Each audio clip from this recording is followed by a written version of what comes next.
नमस्कार, मैं हूं डॉक्टर शैलेंद्र। आप सभी दर्शकों का स्वागत है। इस कार्यक्रम में हम पेश करते हैं हर सप्ताह एक ऐसी हस्ती को जिसे आपने प्यार दिया, नाम दिया और सम्मान देकर बड़ा बनाया।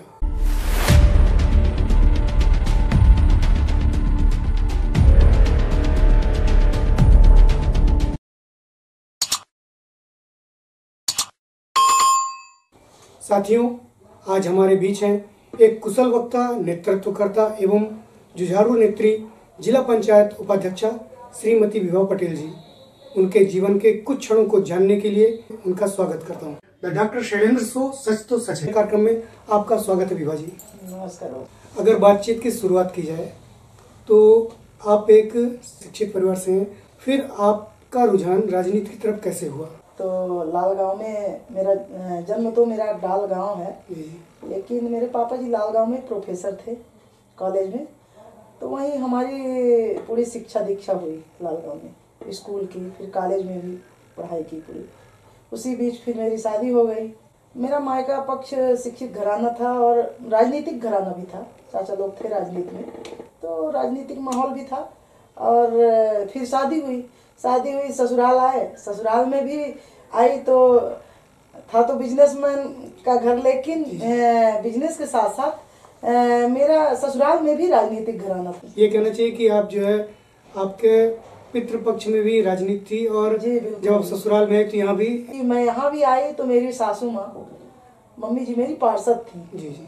और जब मेरी शादी हुई उस समय पार्षद ही थी वो, और पार्षद थी तो मेरे सामने ही हर राजनीतिक दृश्य मैं देखती गई, लोगों का आना जाना, सामाजिक लोगों का, सब लोग आते जाते थे।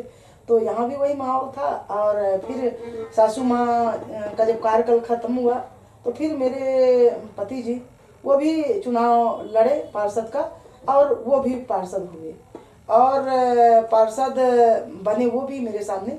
फिर उसके बाद पार्टी ने उनको मौका दिया, बीजेपी ने, तो वो नगर पंचायत अध्यक्ष का चुनाव का टिकट मिला उनको।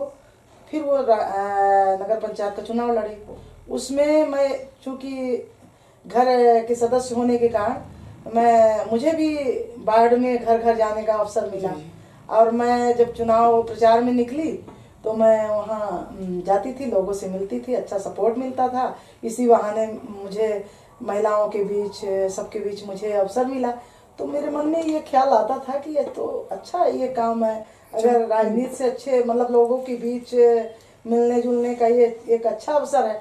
तो मन में आता था कि अगर काश कभी भविष्य में अगर मुझे भी मौका मिला तो मैं समाज सेवा का काम जरूर करूँगी। जब आपने राजनीति को चुना उस वक्त आपके सामने क्या चिंताएं रही? राजनीति में जब मैं चुनी गई तो उस समय राजनीति में मुझे जब अवसर मिला और जिला पंचायत का, चूँकि क्या हुआ कि महिलाओं को जब पंचायती राज में 33% का आरक्षण मिला, उसी आरक्षण के तहत वार्ड जो था मेरे नगर पंचायत, जो मेरा गांव है बगल में, गांव का वार्ड ओबीसी हुआ।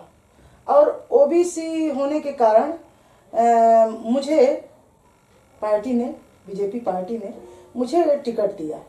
और जब टिकट दिया तो ये मेरे मन में तो था ही ये समाज सेवा का, क्योंकि जब मैं निकली थी वहाँ प्रचार में पति जी के, तो उस समय कुछ मान लीजिए वोटों से मतलब वो हो गया, लेकिन मैं उस समय जब निकली तो मेरे मन में था कि अवसर मिला तो चलिए, ये तो मिल गया, बढ़िया अवसर मिला, अवसर मिल गया और उसको जो भुनाना चाहते जी। तो इसी चक्कर में क्या हुआ कि चुनाव तो मैं लड़ी और अच्छे वोटों से जीती भी।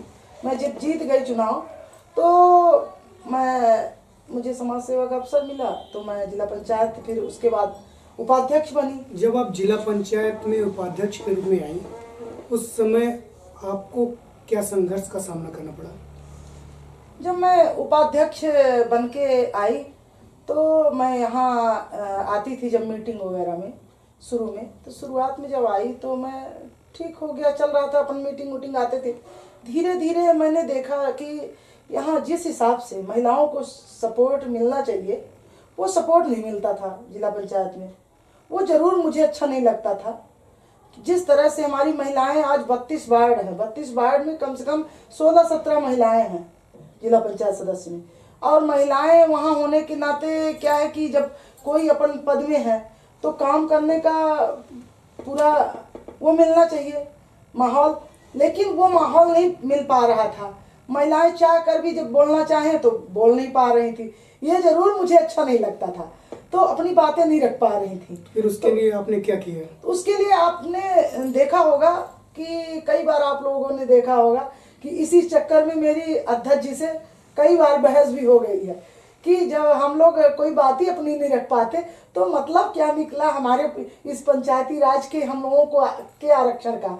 हम लोग लड़े इतने मेहनत से, अपन लोग जब आए इसमें तो महिलाओं के लिए जब हमारे मुख्यमंत्री जी, हमारे प्रधानमंत्री जी इतनी योजनाएं ला रहे हैं, इतने महिलाओं को आगे बढ़ने के लिए, स्वावलंबी बनाने के लिए, तो उस हिसाब से हम लोगों को अवसर दीजिए, हम लोग अच्छा काम करके दिखाएंगे।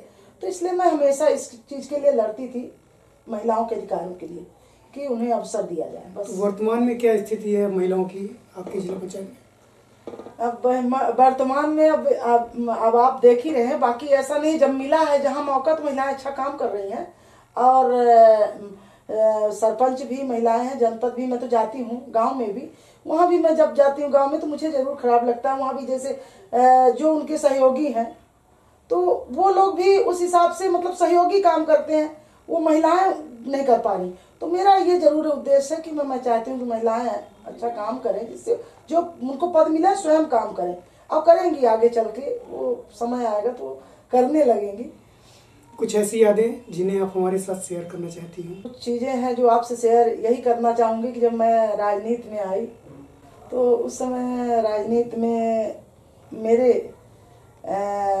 उसमें मेरे पति जी का बहुत बड़ा सपोर्ट है, क्योंकि वो जब मैं चुनाव जीती और फिर जब शुरुआत में मैं जाने लगी तो मैं जब देखती थी कुछ कार्यक्रमों में मैं गई तो वहाँ देखती थी कि सरपंच हों, चाहे जनपद सदस्य हों या जिला पंचायत सदस्य, सब के अधिकांश सहयोगी कोई ना कोई सरपंच पति या पार्षद पति आते थे। जी। तो आपके मन में भी रहा कि हमारे पति भी साथ में रहे? हाँ, शुरुआत में, क्योंकि मैं राजनीति का ABCD शुरुआत में नहीं जानती थी, तो मुझे भी लगता था कि कहीं मुझे भी दिक्कत ना हो जाए, ये गलत ना, मतलब मैं कोई काम में गलती ना हो जाए। तो मैं चाहती थी कि, तो इनको बोली अपने पति को कि आप भी चलिए मेरे साथ।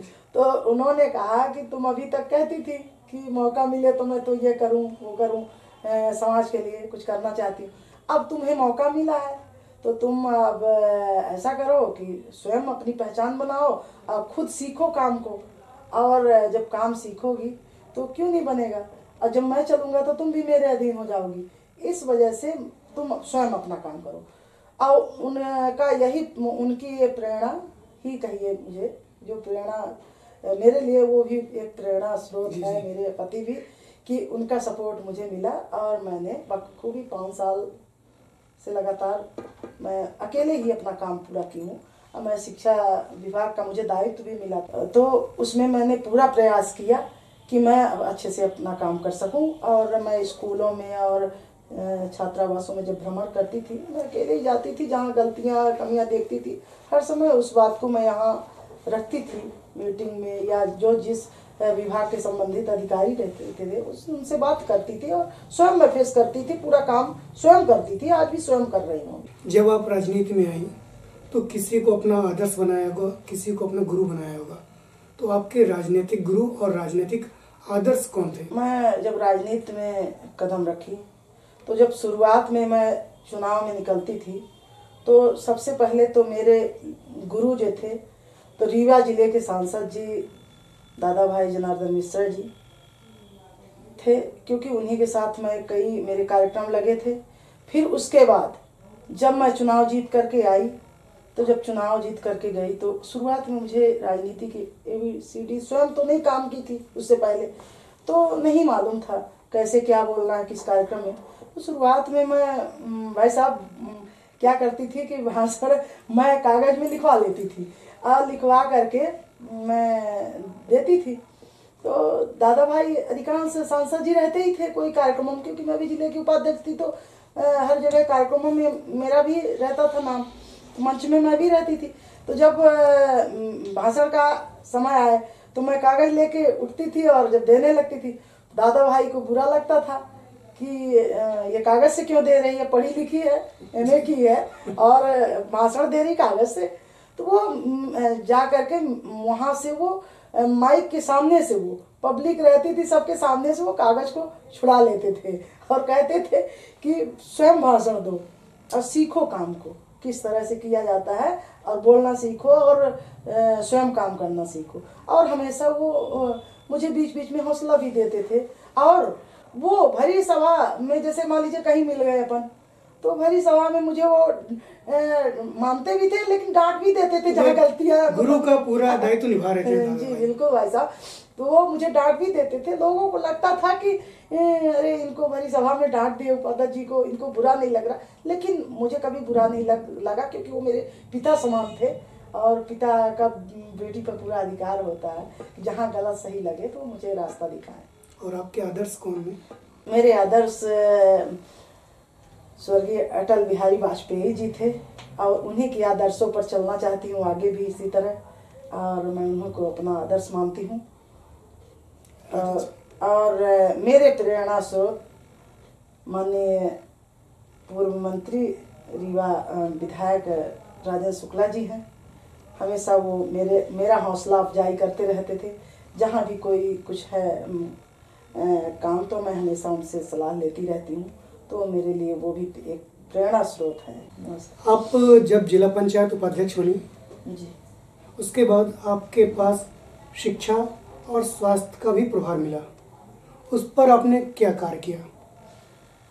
देखिए भाई साहब, जब मैं उपाध्यक्ष बनी तो शिक्षा समिति के साथ में मुझे दायित्व मिला, शिक्षा समिति की मैं अध्यक्ष बनी।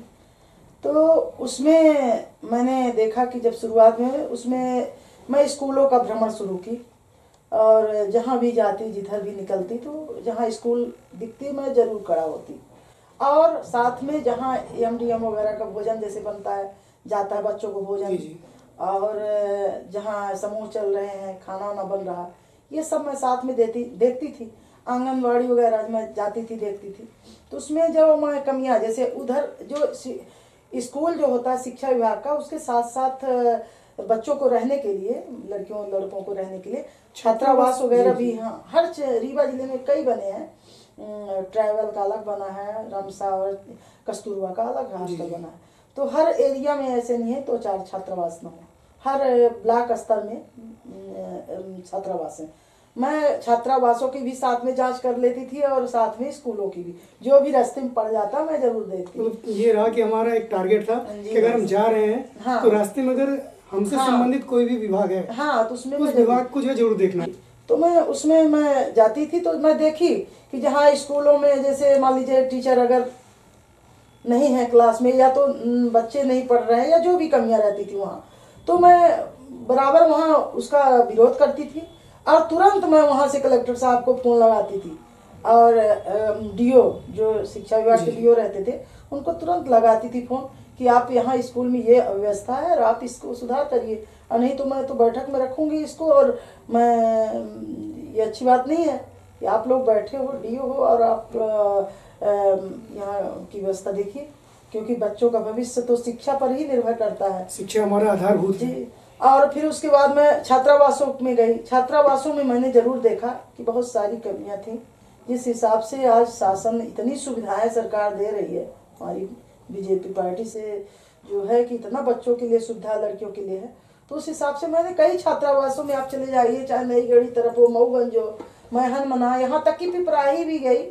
पिपराही में आदिवासी जो छात्रावास, हाँ, वो ट्राइबल का छात्रावास था, वहाँ भी गई, और आश्रम के भी छात्रावास थे। रीवा में मैं कई छात्रावासों में गई, झिरिया में गई, यहाँ मैं उमरी में गई, इधर जवा शीतलहा गई, तो जहाँ भी मैं गई, मतलब कहना चाहिए कि दूरस्थ अंचल जो भी थे, जी, मतलब टच हर क्षेत्र, हाँ, हर क्षेत्र में मैं एक बार पूरे भ्रमण कराई हूँ, और मैं जहाँ कमियाँ देखी हूँ तुरंत वहाँ से ट्राइबल डीओ को मैंने फोन लगाया है, और फोन लगा करके और मैं तुरंत वहाँ से कड़ाई के लिए, जो भी जहाँ खाना अगर नहीं है ढंग का, तो मैं तुरंत वहाँ से कार्रवाई के लिए कलेक्टर को तुरंत मैं वीडियो भेजती थी और तुरंत मैं फोटो भेजती थी कि ये देखिए ये स्थिति है, बच्चों को पूरी सुविधाएं शासन दे रही है लेकिन वो सुविधा नहीं मिल पा रही है, साफ सफाई वो ढंग से नहीं हो रहा है।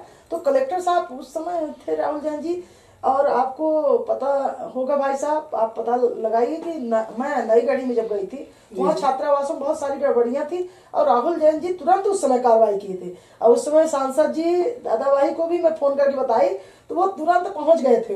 वो वहाँ 1 घंटे के अंदर दादा भाई और पहुँचे और वहाँ पूरा अमला पहुँच करके और फिर वो सुधर भी गया वहाँ फिर व्यवस्था आज भी। तो इसी चक्कर में भाई साहब कि आज भी ये चीज़ है, मेरे भ्रमण से ये फायदा था कि लोगों में डर था, छात्रावासों के अधीक्षकों में ये डर था और स्कूलों में टीचरों को उपाध्यक्ष जी कभी भी निकल सकती कहीं भी, क्योंकि मैं बताकर तो निकलती नहीं थी, अचानक जाती थी तो कहीं भी आ सकती हैं। तो उससे बहुत कुछ सुधार हुआ है मेरे भ्रमण से।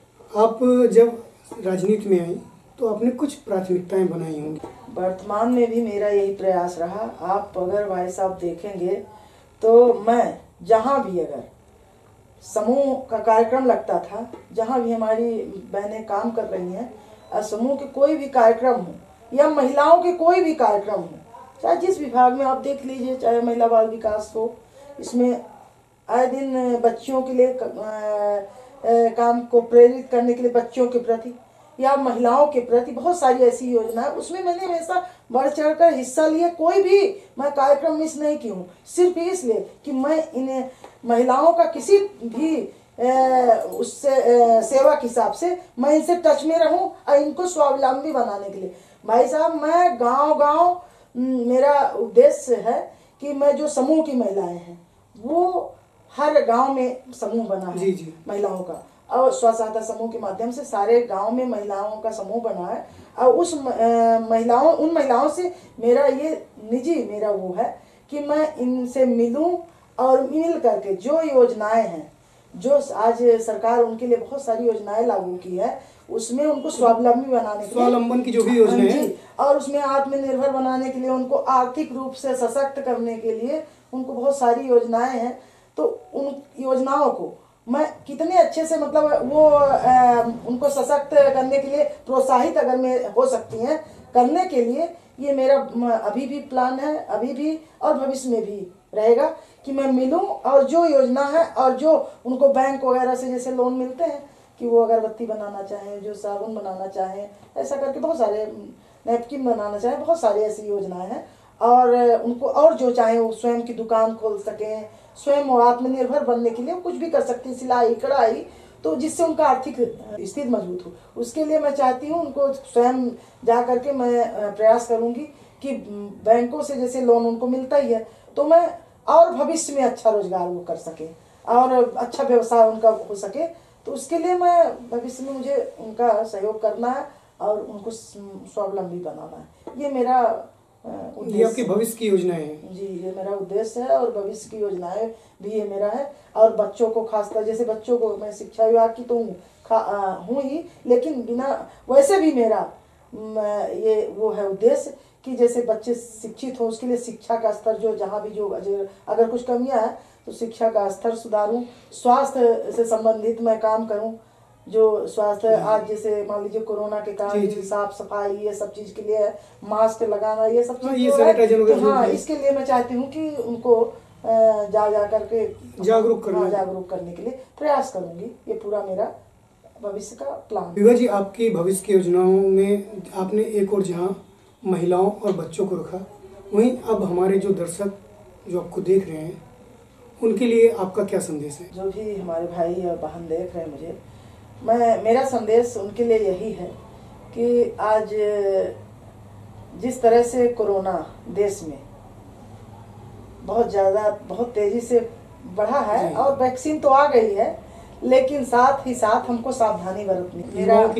युवाओं के लिए ये प्रेरणा है कि मेरे जो युवा आज जिस तरह से मैं माहौल देख रही हूँ, जब अपन निकलते हैं मैं देखती हूँ कि आज भी चौराहे में देखूं, कहीं भी गांव या शहर के कोने चौराहे में जिस तरह से हमारे युवा लड़के इस तरह के नशे में लिप्त होते जा रहे हैं, तो नशा जो है तो गलत की ओर ले जा रहा है, उसके लिए उनका भविष्य पूरा खत्म हो जाएगा। इसलिए खास तौर से मेरे युवा भाइयों के लिए मेरा संदेश है कि आप लोग नशा से दूर रहें और आप अपने भविष्य को बनाने का प्रयास करें, खूब पढ़ें लिखें, स्वस्थ रहें।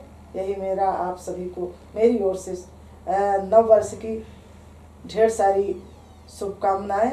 हमारी खुशनसीबी है कि सच तो सच में हमारे बीच जिला पंचायत उपाध्यक्ष श्रीमती विभा पटेल जी ने अपना अमूल्य समय दिया। इसके लिए आप सभी की ओर से मैं विभा पटेल जी को धन्यवाद देता हूं। इसके लिए आपको बहुत बहुत धन्यवाद। सच तो सच में बस आज इतना ही। कुछ और हस्तियों के साथ हम आपसे मुलाकात करते रहेंगे। तब तक के लिए हमें इजाज़त दीजिए। नमस्कार, आदाब, सत श्री अकाल।